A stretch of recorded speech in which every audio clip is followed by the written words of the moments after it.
Hello there, and welcome to this video guide to Romeo and Juliet, and today we're going to look at Act 1, Scene 1.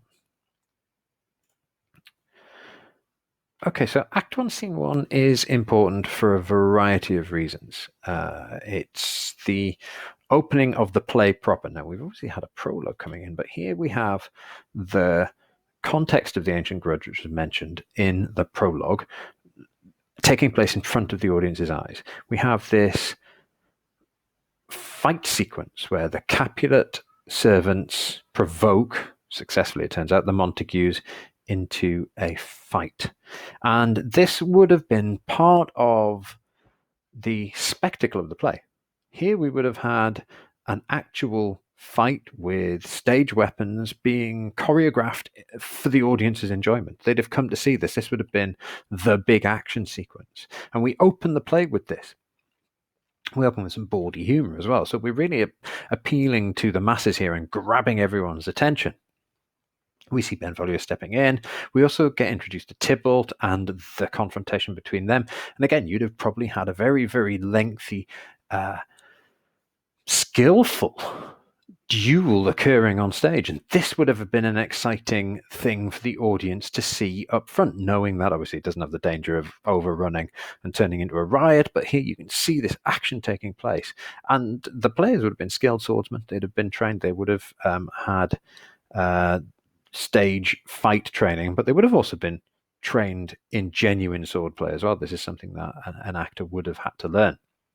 We arrive, the civilian militia and the prince arrive and break all of this up, and we get the prince's angry decree. And again, that's quite dramatic language. And we see the arrival of the lords of the two houses. And once everyone's gone away, we get Lord Montague asking if Benvolio's seen Romeo, and we discover that Romeo's been moping and crying under trees and locking himself in his room. And Benvolio goes off to find out what's wrong with him, and they talk, and we find out that Romeo is in love with a woman who does not love him back, and this woman is, in fact, a relation of the Capulets. This boy has a real thing for Capulet girls. He's really got to get over that habit, otherwise it's going to be bad for his health, it turns out. So, before we do start, though, as you're reading, please, please, please do not just try to passively absorb the information. Don't just watch a version of Romeo and Juliet, watch these videos and go, I'm done. All right, there's too much stuff there for you. You need to actively process. So take some notes onto your text, onto an e-version of the text, however you want to do, but take some notes. Actively do something. Okay?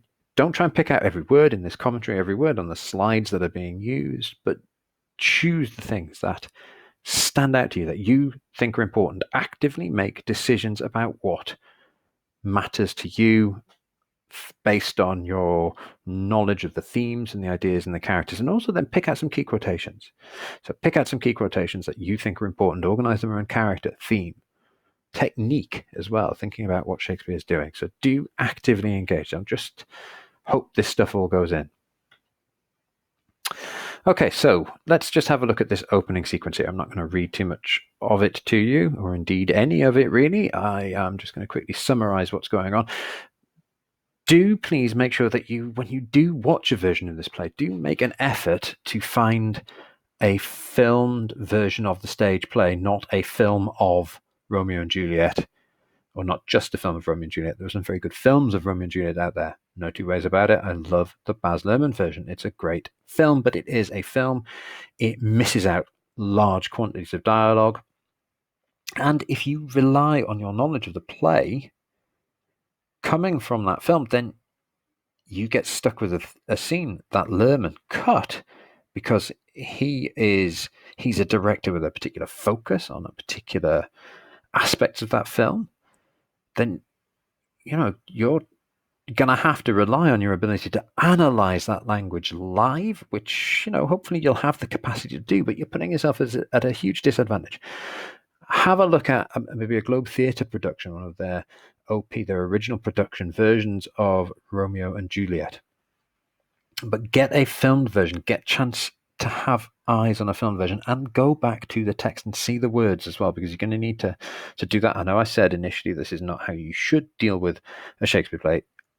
It's certainly not how you should absorb and enjoy and be first introduced to a Shakespeare play, but you're studying a Shakespeare play, and we have to recognize that. So you're going to have to go back to it, and you have to look at the text.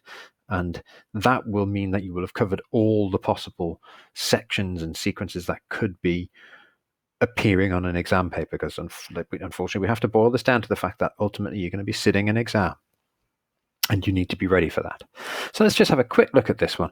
This is, these are Capulets. They are being set up as bad guys. There's no two ways about it. They are. And these two characters here are being set up as bad guys, and they're also being set up as kind of comic characters. They're also being set up as lowbrow comic characters, and we'll have a look at them. They're making bad puns about being colliers and carrying coals, and collar, the idea of, the sickness of their collar, their mood.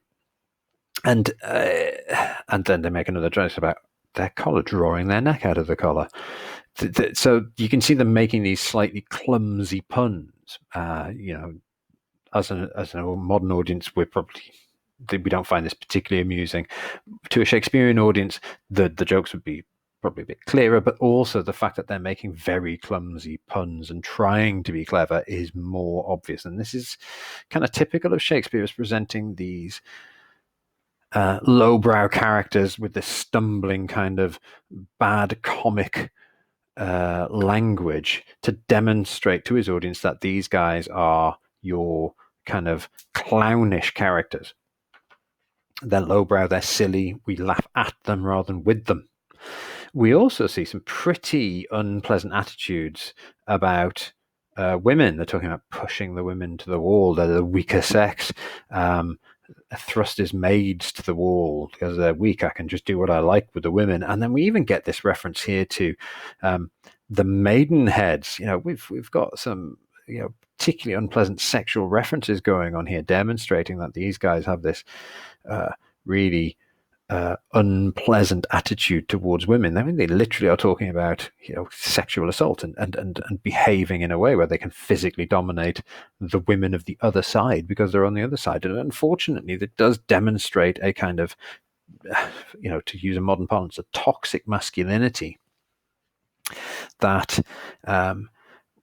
would have been prevalent. The attitude towards women at the time would not have been that they were seen as equals. Shakespeare portrays women in a variety of lights, has some very, very strong female characters, but the reality of the matter is that they would not have been treated well. So here we see this in a very crude and unpleasant way being shown by these two characters. And again, I think it's quite important that we see that this is the Capulets, and they're very, very clearly being pointed out as the bad guys. They're the provocateurs at the start of the play. Tybalt is on their side, and he's that kind of almost pantomime-style villain. Again, we get this kind of crude draw thy tool, and as we look at this next section, my naked weapon is out. We've got these very crude sexual innuendo going on. Again, what's interesting here is we get these two saying, how are you going to help me? You're going to turn your back and run. There's this banter between them, which is based entirely on putting the other person down, showing this kind of negative masculine interaction, which is sadly still present today.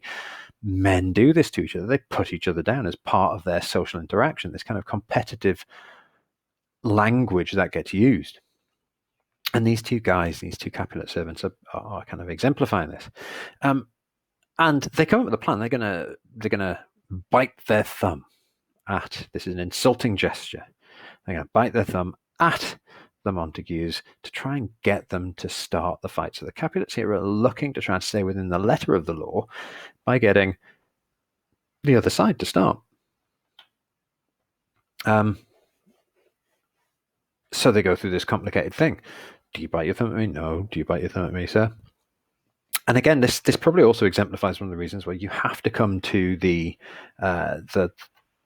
a different version of the play, and you certainly have to come to a copy of the text, because if you look at the Baz Luhrmann version, these lines are actually delivered by the Montagues. And it's the Capulets that deliver these lines in Shakespeare's play. Again, clearly, for the sake of kind of dynamics and the sake of demonstrating how the Montagues were kind of the less serious characters, and the bad guys were the really serious characters, and the Capulets are the really serious characters because they're bad guys. They're presented very differently in the Lerman version. Here, this is again, like I say, why we need to come back to the text and why you need to look at different versions of it. Here, it's the Capulets who are doing this. And they're the ones provoking them, and it's the Montagues who are standing back and going, "No, I'm not. I'm not quarrelling. What's the matter? Why are you biting your thumb at us?" And eventually, a fight breaks out. It's too difficult for them not to fight. This is an atmosphere where we've got two opposing sides. There's clearly been some fighting prior to this point, and even though the Montagues are kind of painted as the innocent side, they still agree to fight. The Capulets draw their swords, and there is a fight here. Again, this is this idea that you lie. So let's just definitely look at this. It builds towards this, and eventually Samson, the Capulet servant, says, "I'm a better man than you." "Yes, sir, better." And Abraham says, "You lie." And the idea of accusing someone else of lying is cause in kind of the culture of the time for a fight, for a duel. And this is where they get to. So they fight, and again, like I said, this is part of the dynamic of the play to start with a bang. But a couple of things to consider. So why do you think it is then that Shakespeare's starting with these lower class characters? Why does he start here with these servants having this fight? Why these types of characters to begin with? Why not start with the duel between Benvolio and Tybalt, which is coming up next? Why does he have them telling bawdy jokes? What's that? Why do we have this kind of foolish comedy, at best foolish comedy, and kind of unpleasantly bawdy humour at the start of a piece which is about high drama and tragedy? And what's the reasons that the Capulets are trying to get the Montagues to challenge them, and instead of just facing up to them? What's going on here? What is it telling us? So thinking about these things. So we get Benvolio coming in, and he clearly says, "You know not what you do." So it illustrates clearly that Benvolio understands the consequences and that there must have been prior warnings. So we're getting a bit of the context coming in here. Interesting. Let's have a look at Tybalt. So Tybalt arrives on stage. Now, Tybalt is representative of a particular type of person in Renaissance society. The young, overconfident, aggressive male who has been brought up with a sense of his position in society, a sense of superiority, but has also been brought up into a world of violence, but a world with a code of honor. And this is a toxic combination. And the first thing that Tybalt does is he walks in here and says, "What art thou drawn amongst these heartless hinds?" That line there with that kind of hissing H sound, demonstrating the kind of the contempt that Tybalt has, not just for the Montague servants, but even for his own servants. And this idea that he refers to them as prey animals, unworthy for Benvolio to be spending time fighting. Of course, we have Benvolio saying, I do but keep the peace, put up thy sword." And we get this reaction, the word hate. And now the word hate has a much stronger meaning to a Shakespearean audience than it does to us. I mean, we might hear say, "Oh, I hate digestive biscuits," and it seems an extraordinary reaction to have such a visceral emotional response to a biscuit, but we throw the word hate out there as a term for "I just don't like very much," or "I'm not particularly keen." It's gone through a linguistic process of amelioration. It's lost most of the power of the meaning of the word. Again, people might love a digestive biscuit. It seems, again, a remarkable emotional response to a biscuit. They're fine. I don't think they deserve either of those two emotional responses. But anyway, we would tend to use these two words in a way a Shakespearean audience wouldn't. And this makes this an incredibly dramatic thing, because we're talking about peace here. He hates peace, hates the idea that people won't fight, that they'll get on. I hate the word as I hate hell. And again, you hear those H sounds, that hissing noise. Montague's and thee, have at thee, coward. Immediately, he talks about the idea that, drawn and talk of peace. There's this assumption that, Benvolio, you've got your sword out and you've turned round. Brilliant. I now have every excuse I need to fight you. So they fight. And this, again, would have been part of the drama of this opening scene. And then the citizen militia come in. And this time, in this particular era, there wouldn't have been a standing army, or at least the standing armies would have been much, much smaller, limited to a group of paid guards that would work for the rich nobles. For the most part, if you wanted to defend, particularly in an Italian city-state, if you wanted to defend your area, it would be a civilian militia, and everyone would be expected to have a degree of military training. And they would be expected to contribute towards the defense of the city. And here they're also contributing towards the defense of the peace, when these two kind of gangs of, let's face it, thugs from these rich families are fighting. The civilians pick up clubs, bills, and partisans. So these are just, a club is fairly obvious. A bill hook is, it's essentially, it's a development, a battlefield development of a gardening tool. Bill hooks are just used for trimming trees and lopping branches, and here we've got these things that are being used to try and separate the Capulets and the Montagues. But it's the citizens that have to do this. The innocent people of the town have to step in and police the place. And then we get this interesting thing, which again you don't see in every version. It's actually in the Baz Luhrmann version, where the lords of the houses arrive, and you get an interesting thing here, where beforehand I talked about the attitude towards women, but here you actually get some fairly interesting dynamics between Lady Capulet and Lord Capulet, and Lady Montague and Lord Montague, where the lords, what is this? Give me my longsword, ho! That's just an exclamation. He's not using American street slang, by the way. He's, give me my longsword, ho! No, he's said, give me my longsword, ho! This is just a thing that they would, it's just a shout of an emotion in this instance, frustration and anger. And she's saying, what are you looking for with a sword? You need a crutch. That's what you need. Identifying that Capulet should be old enough to know better. No, I want my sword no matter what. What's interesting is, as well, he talks about it being a longsword, so that's clearly an older-fashioned battlefield weapon. So again, even the weapon isn't the right thing to use at this place, because here we've got dueling, which will be being done with rapiers. But then you get the same thing from Montague, and Lady Montague is again the voice of reason and exerting power. Thou shalt not stir a foot to seek a foe. That's not a question. That's not a suggestion. That's a statement. No, you are not. And here we see an interesting change, that the role of the women is much stronger, and actually they're the ones who are controlling these two foolish men who are looking to engage in this fight. And then the prince arrives. And this is a really interesting one, and it wouldn't surprise me if at some point this appears on an exam question somewhere, and we get the prince talking and and using his language to demonstrate his power and position. Rebellious subjects. That uses the word subjects, identifying that everybody here is under his rule. Okay, these are his streets and you are his subjects. You will do what he says. And profaners of this neighbor-stained steel. What will they not hear? This is a fantastic line. You men, you beasts.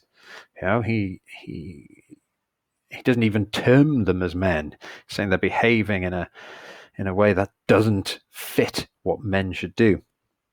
And this motif here of fire and blood, that quench the fire of your pernicious rage. The only thing that can put out the heat of their rage is the blood that issues from their veins. And again, this idea of linking fire and rage, and we see this at several stages. The idea of hot and cold being linked to various different emotions. And we see Shakespeare's wordplay coming in again with the idea of mistempered. It's quite a clever play on the idea that you would temper steel to make the weapons.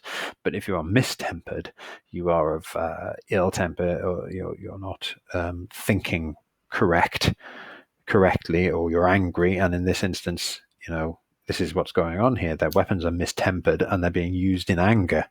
So you've got a double entendre being used there, or this pun being used. And again, we get this three civil brawls, bred of an early word. He's not really interested in who said what to whom.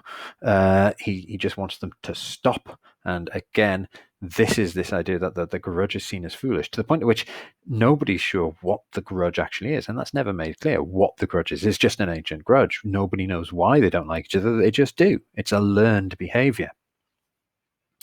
And right the way through, we get the repetition of peace. This is enemies to peace. Peace is what we're looking for here. And if you disturb this, the forfeit of the peace will be your lives. Here we're showing a clear indication of that's what I'm looking for. If you don't give me this, then here is the punishment. Peace is what I'm here to bring, and I will bring it. And it's repeated right the way throughout this speech given by the prince. They go and they go off to be told what their various punishments are, the fines, etc., and have things made clear to them. And we get this interesting discussion between Lady Montague, Benvolio, and Lord Montague, trying to work out where Romeo is, because of course Romeo is introduced in Act 1, Scene 1. It's a big, like I say, it's a big act, hence the reason for the length of this video. I do apologize. There's a lot going on in it. Sorry, it's a big scene. There's a lot going on in it. So we learn that Romeo has been avoiding people. He ran away from Benvolio when he saw him. Benvolio went, well, if you wanted to run away, let's let him let him have his time alone. And Lord Montague identifies that he's been off crying under these sycamore trees and locking himself in his rooms, kind of like turning the teenager right the way up to 11. He's moping. Something is clearly wrong with him, but he's not going to talk to anyone about it. And Montague says, we've tried, but he won't confide in us. I've tried all kinds of things at my disposal. And let's face it, this is, if Romeo is, as we subsequently find out, having a relationship problem at the, kind of the ripe old age of 16, the people that you're not likely to be confiding in about your relationships are, your parents are low down on that list, particularly given the way that young nobles and young upper class people would have associated. When we meet Juliet, we realize that she's been brought up primarily by her nurse, and her relationship with her parents is quite distant. So the relationships between parents and children of a certain parents and children of a certain social class would have been very, very different. It wouldn't have necessarily been the parents that brought them up. The family unit wasn't anywhere near as emotionally close. They would have been bound by ties of honor, but they certainly wouldn't have had that emotional closeness. That's not to say that Montague is distant. He wants to find out, so he enlists Benvolio to try and find out what's going on, with the idea that actually maybe Benvolio will have more success as he's closer to Romeo's age, and he's a friend as well as being a cousin. They talk, and Romeo identifies an interesting thing here. He says, sad hours seem long. This idea that if you are not happy, time just drags. And then we get introduced to a technique that you need to be aware of, and that is using this dialogue to show the closeness of the relationship between characters. And this is done several times in Romeo and Juliet, and this is one of the first examples here. This backwards and forwards dialogue, very fast-paced, between these two characters, and it shows that Romeo and Benvolio are comfortable. They obviously know each other well, and they can share these lines quite quickly and easily between each other.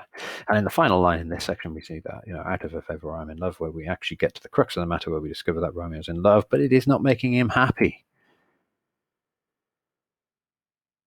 And again, we see wordplay coming in. So the next bit we talk about love being blind. Love's view is muffled. But it's still able to hit Romeo, still able to make him do what he wants, make him behave how love wants. We even see the personification of love. a metaphor which kind of gets extended a little bit further in this section of the play. So, but we also see Romeo's reaction to the fighting. He obviously notices something about, I'm guessing Benvolio looks out of breath, or he might have a scratch or two, or whatever, but it's obvious that he's been fighting. And here Romeo notes this, and he goes off on this rant here, which is really telling. Tell me not, for I've heard it all. There's much to do with hate, but more with love. Why then, oh brawling love, oh loving hate? And we get a string of these oxymoron, these antithetical ideas, these opposite ideas, which are combined into these single phrases: brawling love, loving hate. That's an opposite. Do apologize for the musical interlude there. And we get things like heavy lightness, serious vanity, misshapen chaos of well-seeming forms. I'll come back to that line in a moment. But we get these opposites coming on, this idea of brawling love, talking about the damage it's done to him, loving hate, the idea that he almost maybe shows the closeness of these two oppositions. Is this a reflection of the fact that maybe the Capulets and the Montagues love to hate each other? And that's a kind of significant point, that they like the idea of their hatred. They don't know why it's there, but it's part of their kind of social identities. This is an interesting one, this idea of misshapen chaos of well-seeming forms. Later on we learn that Romeo has really fixated on the way Rosaline looks. She's a very attractive woman as far as he's concerned, and that's the thing that's caught his attention. But in this beautiful woman has been wrapped up this misshapen chaos of emotions that has occurred to Romeo. So he's linking the idea of this beautiful woman with the kind of messed up emotions that he's feeling. And there's quite a nice little parallel in there in that language. And this list of emotions really does show the kind of up and down feelings that Romeo is going through. I don't doubt that he is meant to express that he genuinely does feel like this. Whether we think this is a genuine example of being in love, it's a pretty good cognate for what being in love but not being loved back must feel like. All of this torn up and down emotions. He feels great when he thinks about this girl, but then he realizes he can't have a relationship with her, and that makes him feel terrible, and he gets these ups and downs and these highs and these lows. And we get an interesting discussion here about love, about how it is an illusion. It's a terrible thing, but an amazing thing. And he does an interesting thing where he says, oh my God, because Benvolio says to him, oh, I'm sad that you're sad. And Romeo goes, oh no, that makes me feel worse, because I'm now sad that you're sad that I'm sad. That's what love's like. If we all care about each other, we all end up sad. And it's an interesting kind of little discussion, how serious this is, or whether this is Romeo just kind of making a bit of a joke and then losing it and going off down this mental road where he describes the negative qualities of love. It's just an interesting thing that you can see Romeo's thought patterns. They are all over the place, but they tend to gravitate back towards the negative aspects of relationships. And even then, though, like I said before, you do note that there's still this kind of like bit of humor, that they bounce these lines between each other. And they keep making these jokes. And there's an interesting joke here. He says, I aim so near. And he says, a right good mark. So then we get this language of hunting coming out, and you can see they've made this little joke between each other. But what is interesting is, again, this shows that kind of masculine attitude towards relationships. The idea that it's almost like a game, it's a hunt. You have to get the quarry, and you can only win by dominating. You can only win by possessing. You can only win by hitting this mark. There's also a reference to the classic image of Cupid with his bow, and a reference which comes out a little bit later.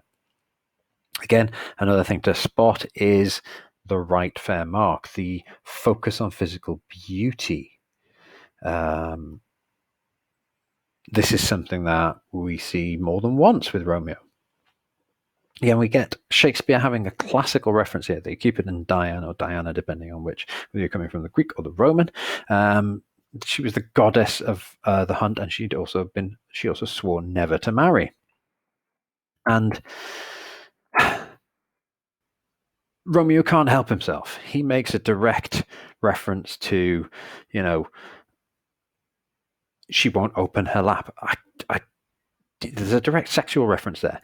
Is he genuinely being laddish here? Is he genuinely focusing only on the sexual element of romantic love? Is he only focusing on looks? Or is this just him playing up to or being part of that gender role? That's an interesting question to debate. But it does turn out that, like Diana, Rosaline has sworn that she's going to live chaste, that she's going to remain a virgin, she won't marry. And this is, well, certainly that's what she's told Romeo. A bit of a burn if it turns out not to be true, isn't it? But she's literally said, no, I'd rather never have a relationship with anyone than have a relationship with you. And that's a pretty strong line to take. Again, though, when we look at his reaction to this, it's